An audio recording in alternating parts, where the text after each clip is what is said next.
ఏదో ఓ సామెత ఉందండి, మంచోడు మంచోడు అంటే మంచం ఎక్కాడనో లేకపోతే చంటి పిల్లోడని ఎత్తుకుంటే ఏదో చేసాడనో. పాస్టర్ జాన్ పాల్ వీడి వ్యవహారం చూస్తుంటే నాకు ముష్టోడు గుర్తుకొచ్చాడు. ప్రతిరోజు అన్నం పెట్టే ఒక ఇల్లాలితో ఆ ముష్టోడు ఏమన్నాడంటే, ఒసే మొండా, నాకు బీపీ ఉందని నీకు తెలుసు, నాకు మరి నువ్వు ఉప్పు లేకుండా వండాలి కదా, ఉప్పు ఎందుకు వేస్తున్నావు వంటల్లో అని. నువ్వు తినడానికి ఏమీ లేక విలవిల్లాడిపోతుంటే వేడి వేడిగా వండి అన్నం నీకు పెడితే అన్నంలో ఇది లేదు అది లేదు, నాకు షుగర్ ఉంది, ఇందులో బెల్లం వేస్తావా అంటే కనుక అన్ని ఎదవానే అనాలి కదా. ఏ వంటకంలోనైనా బెల్లమైనా ఉప్పు అయినా ఓ తులసాకైనా ఏసోవాడి ఇష్టం. అడుక్కునేవాడు టెర్మ్స్ డిక్టేట్ చేయడం ఎలా ఉందో ఒకసారి చూడండి. ఓకే, మీరు ఇప్పుడు ఒక ప్లేస్ లో ఉన్నారు, అక్కడ మొత్తం వరదలు వచ్చేసినాయి. అవును. మీకు ఇద్దరు పిల్లలు, మీ భార్య ఉన్నారు. అవును. ఎవరో హిందువులు వచ్చేసి మీకు ప్రసాదాలు పంచారో ఫుడ్ పంచారు. మీరు తినరు, సరే మీరు పరమ భక్తులు. ఎవరు చెప్పారు తిన్నది? చూసారా, ఎవరు ఏది పెట్టినా తింటాడు. మనమే లేదో మనం పెడితే తినరు అనుకుంటాం. తింటారు, మరి అప్పుడు ప్రసాదం తిన్ను. ఓహో, ప్రసాదం అయితే తినరా, భోజనం అయితే తింటారా? Okay okay. భోజనం తింటాను. భోజనం అని చెప్పి ప్రసాదం ఇస్తారు, తినరా? భోజనం అని చెప్పి ప్రసాదం ఇస్తే అది ప్రసాదం అని నాకు తెలియనంత వరకు నేను తినగలుగుతాను. లేదమ్మా, మేము భోజనం అని చెప్పి ప్రసాదం పెట్టాం, ప్రసాదం అని చెప్పి భోజనం పెడతాం.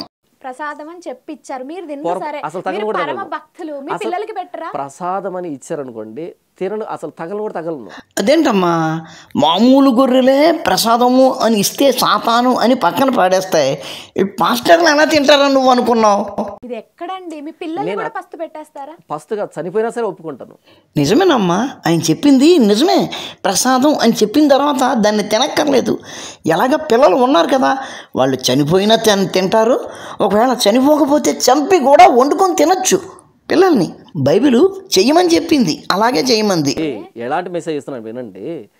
నేను ఆపదలో ఉన్నప్పుడు నాకు ఆ వ్యక్తి ఇవ్వాల్సిన భోజనం, ప్రసాదం కాదు. అవునా? ఓలమ్మో, ఈ విషయం మాకు తెలియదే. కానీ నేను క్రిస్టియన్ అని తెలిసి, నేను ఆపదలో ఉన్నాను తెలిసి, అవసరమైన పరిస్థితిలో ఉన్నాను తెలిసి నువ్వు ప్రసాదాన్ని ఇస్తున్నావు అంటే ఎంత మౌఢ్యం అది. ఆకలితో ఉన్నావని నీకు అన్నం పెట్టడం అనేది మౌఢ్యమా? అయినా కానీ నువ్వు కిరస్తానివి అని నాకు ఎలా తెలుస్తుందిరా? మెళ్ళ ఏమన్నా బోర్డు వేసుకుని తిరుగుతున్నావా? ఆపదలో ఉన్నవాడికి ఏం పెట్టాలి? ప్రసాదం కాదు పెట్టాల్సి ఉంది, భోజనం పెట్టాలి. అసలు మా బట్టలు చూస్తేనే నీకు అర్థమవుతుంది కదా, మేము ఇస్కాన్ అని. మరి మేము ఇస్కాన్ వాళ్ళము పెడుతుంటే నువ్వెందుకు తిన్నావురా అసలు? సరే, ఆయన చెప్పలేదు ప్రసాదం అని, మీ పక్కన చెప్పారు. ఆయన చెప్పలేదు, నా ప్రసాదం ఇచ్చాడు, పక్కన వాళ్ళు చెప్పారు ప్రసాదం అని, పొరపాటు కూడా తిన్నాను. అమ్మా, ఆయన ట్రూ క్రిస్టియన్, పైగా ఫాస్టర్ గారు ఫాస్టింగ్ అయినా ఉంటారేమో కానీ ప్రసాదం తినరు. ఆయనకి తినమని ఎందుకు నువ్వు బలవంతం పెడుతున్నావు చెప్పు? చెప్పారు, మీ పిల్లల్ని చంపుకుంటా అంటే ఇది ఎక్కడ భక్తి అంటారా? పిల్లల్ని చంపుకోవడం అన్నది తప్పు కాదమ్మా. తినడానికి ఏమీ లేకపోతే పిల్లలనైనా చంపుకొని తినచ్చమ్మా, అది మన బైబిల్ చెప్పింది. కాబట్టి ఎట్టి పరిస్థితుల్లోనూ పాస్టర్ గారు తినడానికి లేకపోతే పిల్లల్ని చంపుకొని తినచ్చు, కానీ ప్రసాదం తినకూడదమ్మా. ఒకటి అసలు ప్రమాదంలో ఉన్న వ్యక్తి, అవసరంలో ఉన్న వ్యక్తికి ప్రసాదం ఇచ్చేది ఎంత మౌఢ్యం అది అసలు నాకు తెలియదు. అసలు తినడానికి లేనప్పుడు, ప్రమాదంలో ఉన్నప్పుడు, ఆకలితో చస్తున్నప్పుడు ఒక ఇస్కానోడు, ఆడు హిందూ అని తెలిసి, ఆడు ఇస్కానోడు అని తెలిసి ఆడు పెట్టింది తినడము అంటే కనుక ఎంత మౌఢ్యం! ఈనాకో ఎదుటివాడిని మౌఢ్యం అంటున్నాడు. మీరు ప్రమాదంలో ఉన్నారని తెలిసి అంత ధైర్యంగా వాళ్ళు వచ్చి ఇచ్చినప్పుడు నువ్వు నాకు ప్రసాదం అని చెప్పిస్తావా? నేను తీసుకోను అని చెప్తారా? ఇది మూర్ఖత్వం. ప్రసాదము ఇంత ఎవరు పెట్టరమ్మా, ప్రసాదం ఇంత ఎవరు పెట్టరు, అంత పెడతారు. ప్రసాదం అంతంత పెట్టరా, ఇంత పెడతారా? ఎవరు చెప్పారు నీకు? గాడిద, కరెక్ట్ గా తెలుసుకొని మాట్లాడు. తిరుమల లడ్డు ఉందండి, కాదు అలా కాదు, కొన్ని వరద ప్రమాదాలు. అమ్మా, ఇలాంటి చోట అందరూ ఆకలితో ఉన్నప్పుడు పెట్టేది తిరుమల లడ్డు పెట్టమమ్మా, భోజనాలే వండి పెడతామమ్మా, కానీ ఆ భోజనమే ప్రసాదం అవుతుంది. వరద ప్రమాదాల్లో ఉన్నటువంటి వ్యక్తులకి తిరుపతి లడ్డూలు, బూందీలు ఎవడు పెట్టడు. ఫస్ట్ ఆఫ్ ఆల్ ఇది హైపోథెటికల్ క్వశ్చన్, ఇది అంత మించి ఇంకేం లేదు. కానీ ఇక్కడ ఆవిడ చెప్పేది ఎట్రా, మేమే చెప్తున్నాం.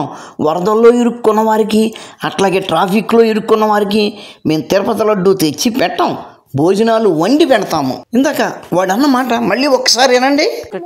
ఒకటి అసలు ప్రమాదంలో ఉన్న వ్యక్తి, అవసరంలో ఉన్న వ్యక్తికి ప్రసాదం ఇచ్చేది ఎంత మౌఢ్యం అది అసలు నాకు తెలియదు.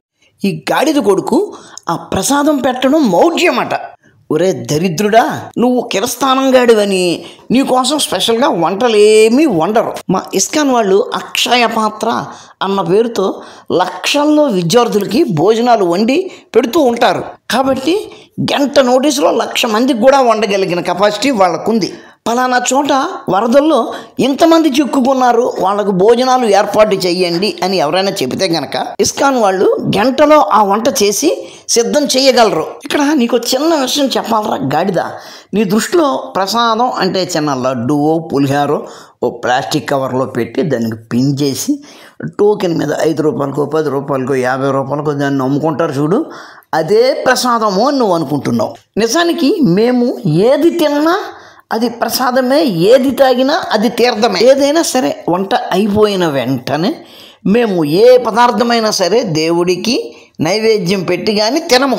అది అన్నమైనా, వంకాయ కూర అయినా, బిర్యానీ అయినా, పులిహార అయినా. ఒక్కసారి నైవేద్యం పెట్టడం అంటూ జరిగితే గనక అది ప్రసాదంగా మారిపోతుంది. మేము పెట్టే ప్రసాదం తినే వాళ్ళల్లో కోడి మీదకి ఎక్కే పాస్టర్ గాడు ఎవడో ఉన్నాడనో, నీలా మతమౌఢ్యంతో చచ్చే కిరస్థానంగాడు ఉన్నాడనో అందులో సగం పక్కకి తీయడము ఉండదు, అట్లాగే నైవేద్యం పెట్టకుండా దానిని బయటికి తీసుకురావడం కూడా ఉండదు. పెట్టేది పందిలా తేరగా మెక్కుతూ మాకు మళ్ళా టర్మ్స్ డిక్టేట్ చేస్తున్నావా మేము నైవేద్యం పెట్టకూడదు అని.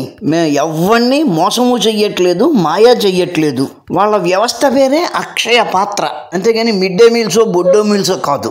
తేరగా తినేసి మళ్ళా మాకు మౌఢ్యం ఉంది అని అంటున్నావు. నువ్వు ఆ మాట అన్నావు కాబట్టే నేను గాడిద కొడుకు అన్న మాట వాడవలసి వచ్చిందిరా. ఏ వ్యవస్థ ఎలా నడుస్తుందో కూడా నీలాంటి బొగడాగాళ్లకు తెలియదురా. మా చేతిలోంచి ఏ తినుబండారం బయటకు వచ్చినా అది ప్రసాదమే. కాబట్టి నువ్వు ఎంత కష్టంలో ఉన్నా మేము పెట్టే తిండిని తినకూడదు. ఆ వరుసలో కూర్చున్నాక మేము నీకు పెట్టకుండా ఉండలేము, ఎందుకంటే నువ్వు కిరస్థాని అని మాకు తెలియదు కదా. మన బైబిలే చెబుతుంది కదా పిల్లల్ని చంపుకొని తినమని. తిన్నారు కూడా కదా. ఆ విషయాన్ని దృష్టిలో పెట్టుకుని అనుకుంటా నువ్వు అన్నావు పిల్లలు చచ్చిపోయినా ప్రసాదం మాత్రం తినను అని. మాకు తెలుసు మీరు పిల్లలను చంపి వండుకొని తిననన్నా తింటారు కానీ ప్రసాదం తినరు. మిత్రులారా, ఈ పనికిమాలిన దరిద్రుడు ఏమంటున్నారు విన్నారు కదా. మనం 10 మందికి ఏదైనా పెట్టాలి అంటే దాన్ని దేవుడికి నైవేద్యం పెట్టకుండా పెట్టాలి అంటున్నాడు ఈ దరిద్రుడు. అంటే ఆడి సెంటిమెంటు హట్టు అవ్వకూడదట. అంటే మన సెంటిమెంట్ అట్టు అవ్వాలా వీడి గురించి? డబ్బులు మనది, శ్రమ మనది. ఊరికనే మనం పెట్టేటప్పుడు కూడా మన సెంటిమెంట్ హట్టు చేసుకుని వీడి సెంటిమెంట్ హట్టు అవ్వకుండా చూడాలట. ఇలా ఎర్రి పుష్పం కబుర్లు మన దగ్గరే.